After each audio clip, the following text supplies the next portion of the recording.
Hey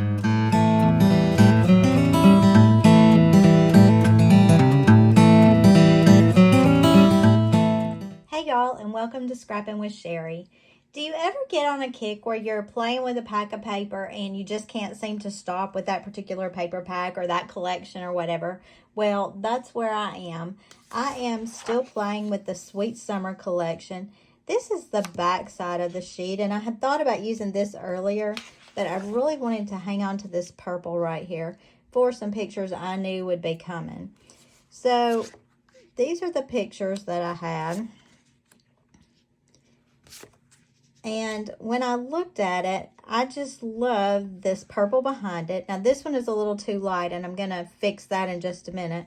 But I found this mat that I thought was so pretty with this, the Fun in the Sun, because the colors in this mat bring out all of the colors in my little granddaughter's dress that she's wearing. These were some family pictures that they were having made, but I went along to entertain the grandbaby, and so I got to get in a couple of the pictures as well. So I wanted to make a layout using this Sweet Summer collection. And I pulled the Wildflower punch, Wildflowers. This one is still available on the website. But I pulled it because of the little wildflowers in her dress. And I wanted to kind of pull those out. So as I was thinking about this layout, I like the look of the top here. We've got plenty of dark around this so it doesn't fade out too much. But this fades out too much. So we're going to put a mat behind that. And I'm actually using dark green with this. This is not one of the colors that it suggests with this particular collection. And probably another color would be really nice, except this really picks up the greenery in the backgrounds and the green that's in her dress. So these are 4-inch tall pictures.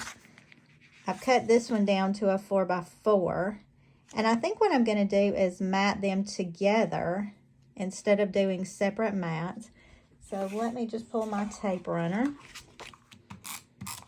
and I'll pop these on there. I cut my background paper at 4 1/4. I really like thin mats. A lot of people like theirs thicker, but I just think a thin mat does a lot for a picture without really overpowering it. And it also takes a little less space on your page. So when I started with this layout, I wasn't sure where I was headed, but I've kind of been looking at different things, and I think I know where we're going. We'll see in just a minute, won't we? I'm just going to slice that end off, and I like this double mat right here. And something that I'm kind of particular about is I like my pictures facing into my page. So here we're facing this direction, they're facing that direction. It just seemed very natural to me to put them on the sides that I did because of that. I also looked at putting Shiloh here with this over here, but I like her facing in towards the center of this page. Now this very likely will become a 2-page spread at some point when I get all of my pictures back. But for right now, I kind of like the look of that. Now, we've got all this going on, but we've got this extra space here, and I kind of want to do something with that. So that's why I pulled the Wildflower punch. I'm going to slide this up. Remember, when you're doing the border punches, you're looking for this little black line right here, and you're going to line up your first cut with that black line on either side. It doesn't matter. I tend to line mine up on the right side, but I'm going to line that up on my right side. And you punch, and then you cover the blue area. Punch and cover the blue area. If you don't, if you just randomly punch, you're going to cut off bits and pieces of your flowers, and it's just going to look like a mess, and we don't want that. So, punch, cover the blue, punch, cover the blue. And scoot all of that excess over. Now with this one, I don't want this border to be a giant thick border. So I'm going to put it on my trimmer and cut it at about, that's about 1 1/4 to the top flowers. Now it's hard to see because of the coloring, but I'm going to about a 1 1/4 over here on this side with the tallest flowers.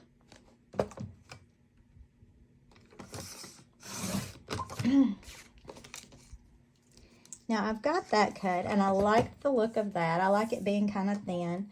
And if you'll notice, some people are very particular about everything being exactly exact.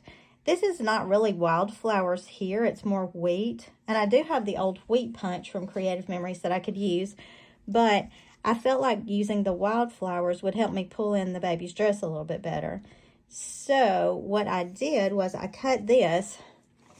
But then I went back and used my coordinating colors. And I cut the orange and the purple and even a yellow one as well. And what I decided to do was cut off some of those little flowers from the colors and adhere them to the green one just to add more color to that. So let me show you a little example of that. Just using my multi-purpose scissors, or you could use the micro tip scissors as well. I just looked at, okay, we've got this little flower right here, and it runs into one of these other flowers, but you just kind of freehand it to make that circular. Kind of freehand that. And then where the stem comes in, I just cut up just a little bit to give it a little groove in there. And then we can put this on one of these little flowers. Now, because the flowers are repetitive over and over again, you can cut several of these and mix and match your colors. Decide where you want them as you go. But I just add another color there. So let's cut a couple of purples and look at how that looks. But again, you're just punching these in the extra colors that you need to finish this out. And yes, this is a little more time consuming than some of the other things I do, but occasionally your pictures are just so beautiful that you really want to take the extra time to make something a little more spectacular. And that's what I have in mind for this. Hopefully it's going to be as pretty as I think it will in my head. Let's just add that one right there.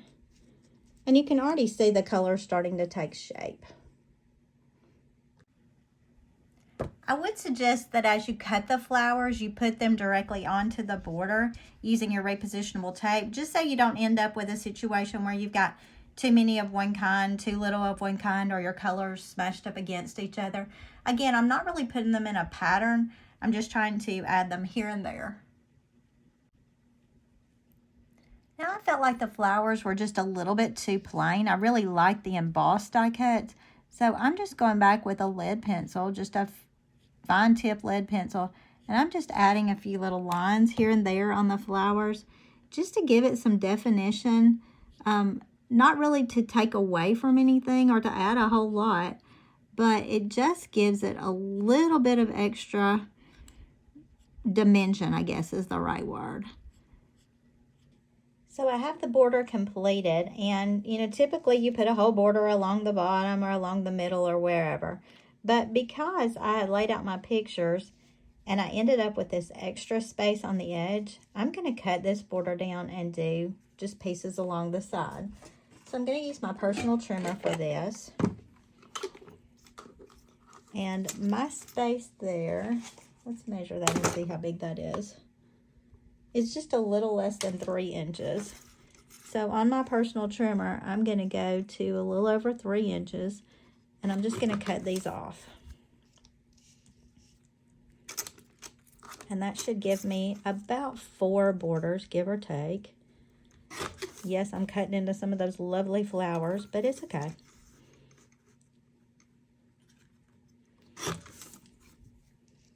And I think I'm just going to layer that border right down the side right there. I'll use my repositionable tape for that.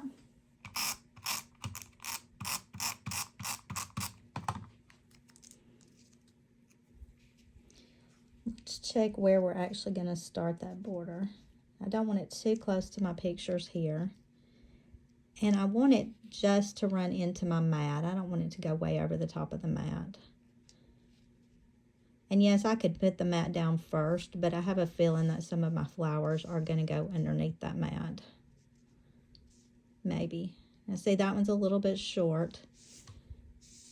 So I may want to spread these out just so I don't have to cut a whole nother border.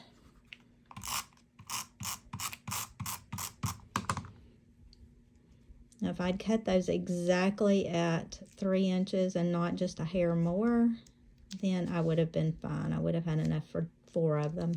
But, you know, oftentimes odd numbers are better anyway. They're just aesthetically pleasing. So, spacing those out somewhat evenly.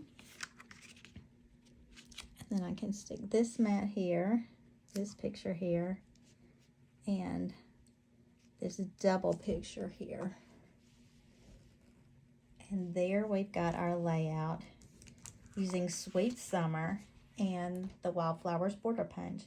I hope you like this idea. This is a great one to try with lots of different border punches. Let me see what you do. Put your pictures in the comments below. Until next time, happy scrapping.